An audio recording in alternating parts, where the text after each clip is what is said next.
آدھی رات سے پہلے دعا کرنے کا بیان۔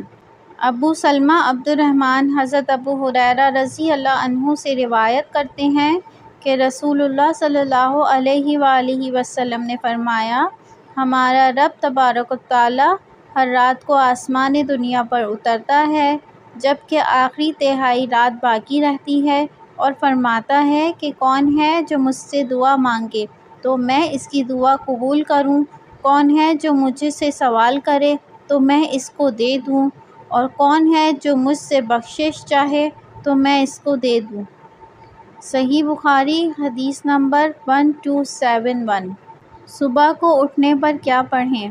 شداد بن اوس نبی صلی اللہ علیہ وآلہ وسلم سے روایت کرتے ہیں، آپ صلی اللہ علیہ وآلہ وسلم نے فرمایا کہ تمام استغفار کا سردار یہ ہے: اللہم انت ربی لا الہ الا انت خلقتنی وانا عبدک وانا علی عہدک ووعدک ما استطعت اعوذ بک من شر ما صنعت ابوء لک بنعمتک علی وابوء بذنبی فاغفر لی فانہ لا یغفر الذنوب الا انت۔ جب کوئی شخص اس دعا کو شام کے وقت پڑھے اور مر جائے تو جنت میں داخل ہوگا، یا فرمایا کہ جنت والوں میں سے ہوگا، اور جب صبح کے وقت پڑھے اور اسی دن مر جائے تو اسی طرح وہ بھی جنت میں داخل ہوگا۔ صحیح بخاری حدیث نمبر 1273۔